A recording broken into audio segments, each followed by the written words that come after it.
Hello viewers, आप सभी का अनअकैडमी आईएएस चैंपियंस के प्लेटफॉर्म पे स्वागत है। अगला साल आने वाला है। Only in one day we are going to enter into a next year 2025।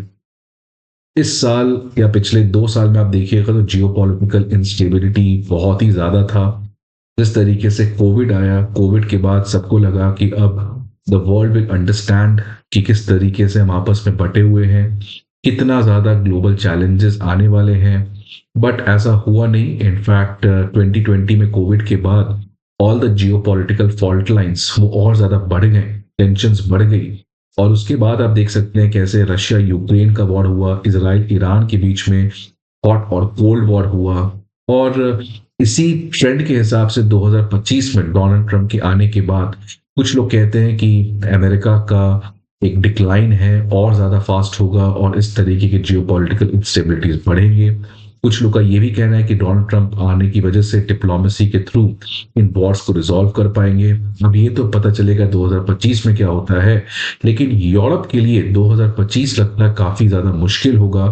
In fact जो 2025 के स्टार्टिंग मंथ है, जनवरी फरवरी, वो यूरोप के लिए बहुत कठिन होने जा रहे हैं। बिकॉज यूरोप में ठंड बहुत तेज रेट से बढ़ रही है, लेकिन उस ठंड से बचने के लिए जो वो नेचुरल गैस के बेसिस पे वो हीटर्स चलाते हैं, लेकिन उनके लिए नेचुरल गैस अब बहुत ही मुश्किल होने जा रहा है।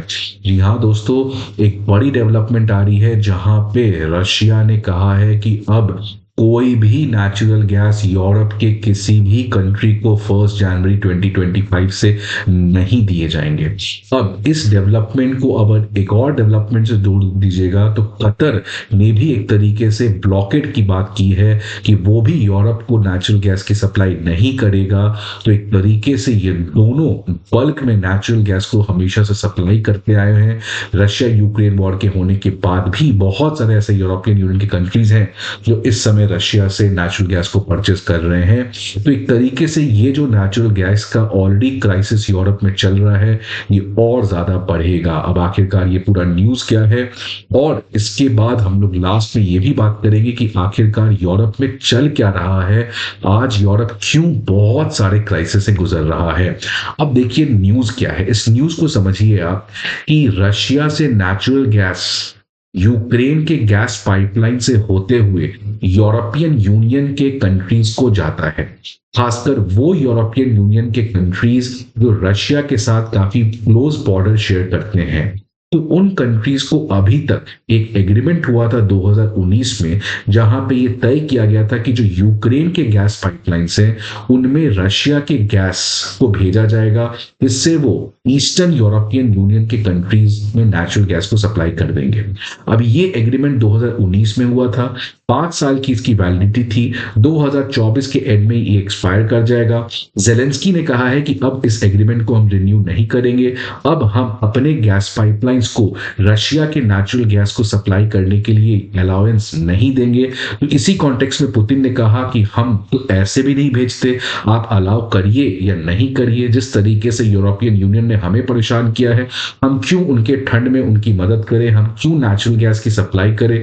तो एक तरीके से जेलेंस्की और पुतिन दोनों ने इस एग्रीमेंट को रिन्यू करने से मना कर दिया है, जिसकी वजह से अब रशिया का नेचुरल गैस जो यूक्रेन के गैस पाइपलाइन से होते हुए ईस्टर्न यूरोपियन यूनियन के कंट्रीज को जाता था, अब ये कंप्लीटली बंद हो जाएगा। इन सभी चीजों को समझेंगे आज इस सेशन में। बट आगे बढ़ने के पहले स्टूडेंट्स, आप सभी के लिए इंपॉर्टेंट इंफॉर्मेशन कि अनअकैडमी आईएएस के ऑफलाइन बैचेस हमारे चारों ऑफलाइन सेंटर पे करोल बाग, मुखर्जी नगर, पटना और प्रयागराज इसमें स्टार्ट होने जा रहे हैं on 30th of December at a special price of 59,999। Karol Bagh, Mukherjee Nagar, Prayagraj और पटना, इन चारों ऑफलाइन सेंटर के डिटेल आपको हमारे स्क्रीन पे दिख सकते हैं। अनअकैडमी आईएएस जो है कॉम्प्रिहेंसिव जीएस कोर्स के अलावा सीसैट, ऐसे writing course, comprehensive current affairs coverage, full and test series और ऑप्शनल जैसे कोर्सेज को भी प्रोवाइड करती है। इन सारे इंफॉर्मेशन के लिए आपको हमारे ऑफलाइन ब्रांचेस पे विजिट करना होगा, या नहीं तो आप हमारे ऐप को भी डाउनलोड कर सकते हैं, जहां पे आपको ये सारे इंफॉर्मेशन प्रोवाइड किए जाएंगे। अब क्या अभी भी यूरोप रशिया से नेचुरल गैस खरीद रहा है? बिकॉज हमने तो सुना था रशिया यूक्रेन वॉर के बाद यूरोपियन यूनियन के कंट्रीज ने तो रशिया के ऊपर सैंक्शन लगा था और रशिया से कोई भी नेचुरल गैस ये लोग परचेज नहीं कर रहे थे। लेकिन अगर डेटा देखिएगा तो 2021 में before the war 40% natural gas जो यूरोपियन यूनियन में आता था वो रशिया से आता था। अब ये घट गया है, लेकिन अभी भी ये लगभग 10% के करीब है। खासकर जो ईस्टर्न यूरोपियन यूनियन के कंट्रीज हैं वो because of geographical and political reasons वो रशिया से अभी भी नेचुरल गैस को परचेज करते हैं।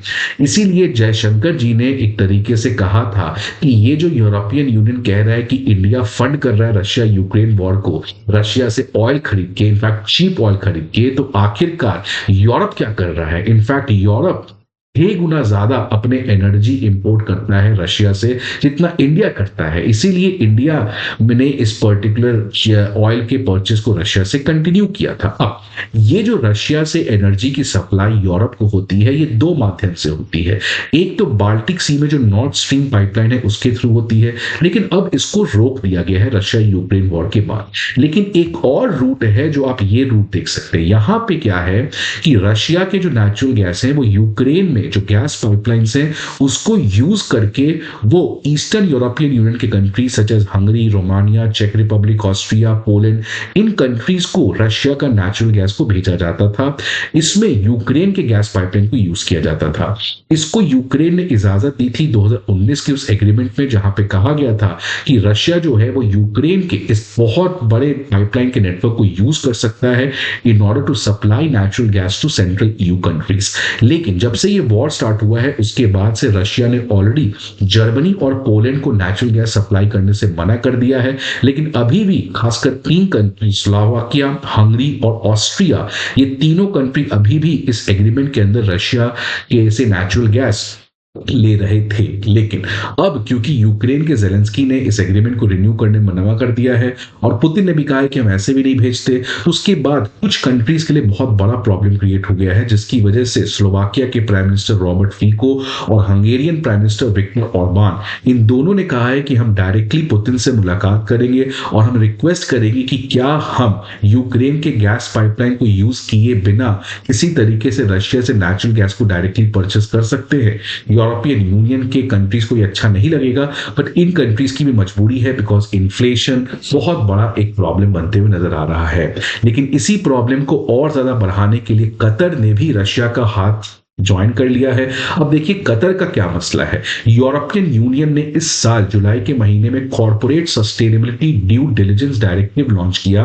इस डायरेक्टिव के अंदर अगर कोई भी कंट्री उस कंपनी का अगर मैनेजमेंट ह्यूमन राइट्स के कंसर्न को और इन्वायरमेंटल इंपैक्ट के कंसर्न को एड्रेस नहीं करता है तो उन कंपनी के एनुअल ग्लोबल रेवेन्यू के ऊपर 5% का फाइन लगाया जाएगा।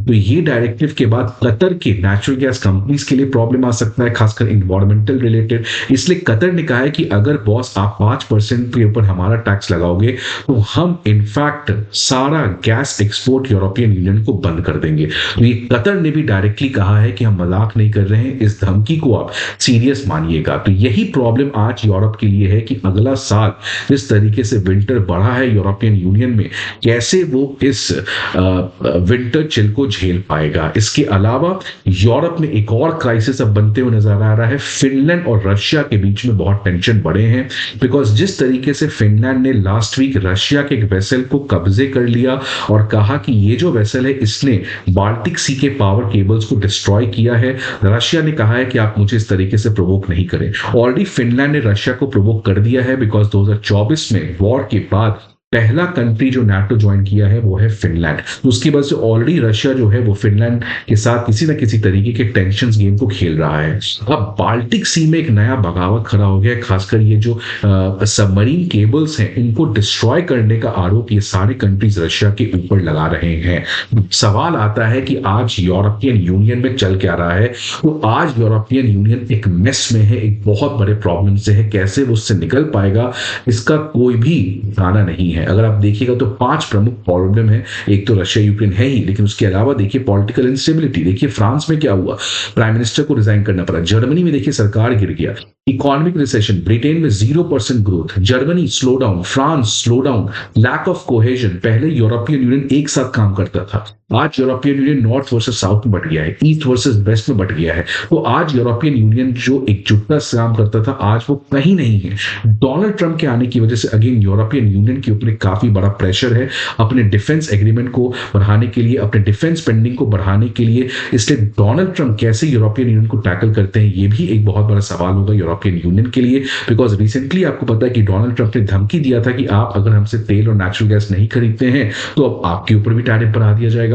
और एक और बहुत बड़ा रीजन है फार राइट पार्टीज का बढ़ना। आपको पता है कि हिटलर जर्मनी में यहीं से आया था, मसूलनी इटली में यहीं से आया था। आज वापस से जिस तरीके के far right wing parties European union बढ़े हैं, आगे जाके इनका वहां के पॉलिटिक्स पे क्या इंपैक्ट होगा, जिसकी वजह से दुनिया भर में चैलेंजेस क्रिएट हो सकते हैं। तो आज यूरोपियन यूनियन अपने हिस्टोरिकल एग्जिस्टेंस के सबसे लोएस्ट लेवल पे है। कैसे वो इससे उभर पाता है पता नहीं। I wish 2025 remains to be or comes out to be a good year for the European Union, but chances are very less. आपके क्या व्यूज हैं, please let us know in the comment box. I hope आपको ये video अच्छा लगे। See you again in the next video. Good bye.